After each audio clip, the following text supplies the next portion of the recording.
It has been way too long since I have hunted a box of pennies from my own banks. So today, we're gonna do just that.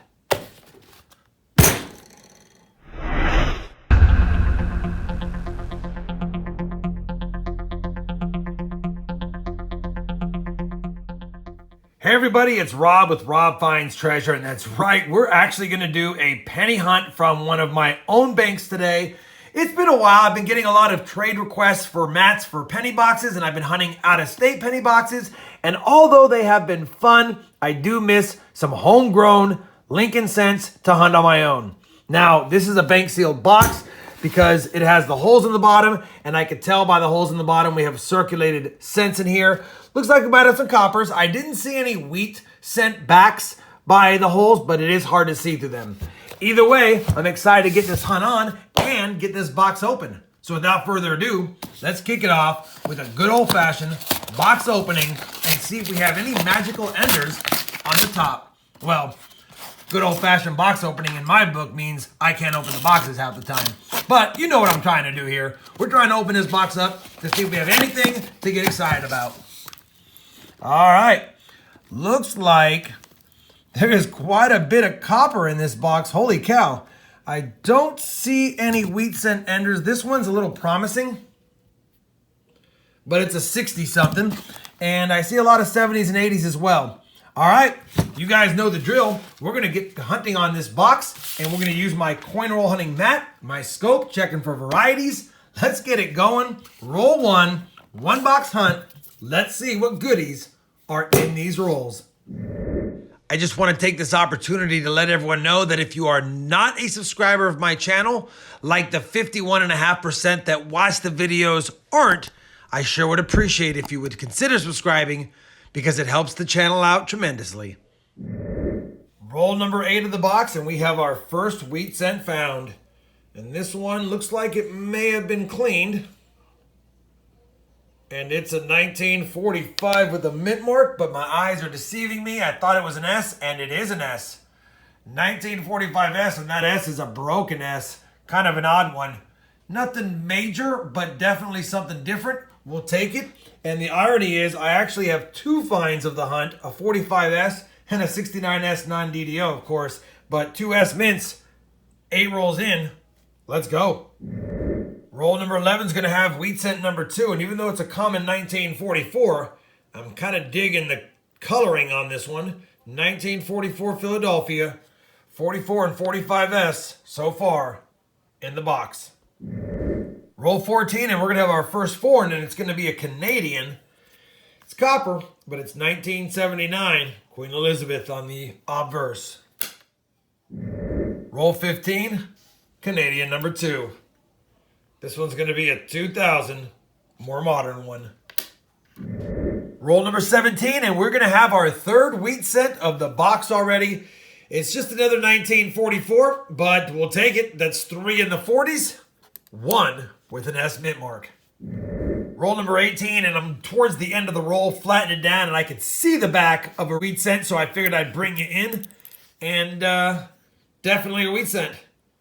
Looks kind of old from the back, probably 40s again like we've been finding.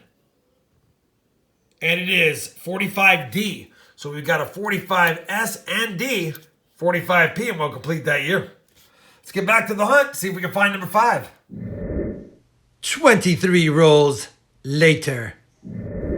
Well, the box got cold on finds. We're on roll 41. We finally have another find, and this one is a coin from Uraka, or at least the Uraka emblem on the front, and on the reverse it's a Balboa cent, I guess, a centissimo, and I couldn't see the date very well, so I'll bring it on the screen. 1996, Uraka image on the front, un centissimo de Balboa on the reverse. Third foreign of the box, only 4 wheat cents. Roll 46, and I don't know how many rolls it's been, maybe 25 or 30 rolls since the last wheat cent, but we will have a 1957 obverse facing. Looks like there might be a mint mark under the gunk, and there is. 57 Denver wheat cent, number 5, first from the 50s. Well, it looks like roll 50 is going to give us a parting gift unless there's something else in the rest of the roll, because we have found another wheat set number 6 of the box. And that's a 54S, I think. No. 1950S. I thought it was a 54S because I thought that 0 was a 4. But still, a second S mint marked penny found in the box as far as wheat cents go, and that makes me happy. 2 from the 50s, 4 from the 40s. Just that many left. Well, we have finished that Texas penny box, and you know what? It was a fun hunt. Yeah, we only got 6 wheat cents, 2 in the 50s and 4 in the 40s, all pretty much common dates, but nice to see a 50S and a 45S. I'll take that all day. We also found 3 foreigns, 3 59s, 3 really nice coins, a 63D, not the DDO, a 64D, and a 71P, not the DDO as well. 2 pretty toasty 69S's, but it's nice seeing 2 in the box, both of which weren't the DDO as well.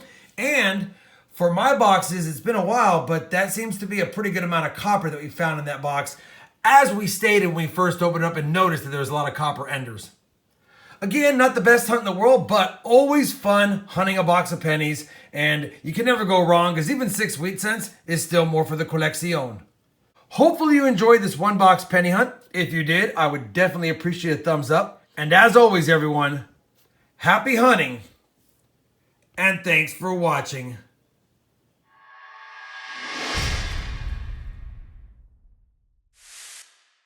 If you're still here, I figured I would go ahead and maybe treat you guys with a few of my better finds from some of my coin roll hunting pennies over the years. We'll kick it off first with this PCGS graded MS65 Wide AM from 1998 FS 901. I was pretty happy with an MS65 grade on this one. I knew it was high grade when I first spotted it. I didn't think it was going to be higher than 66, but I knew it was at least a 63 or a 64, and we got a 65 out of that one. Another one of my more favorite ones is the 1994 DDR. Now this is a nice DDR, and I have information on this on some of the submission videos, but this one is the doubled columns on the reverse, hence the DDR, double die reverse, FS 801.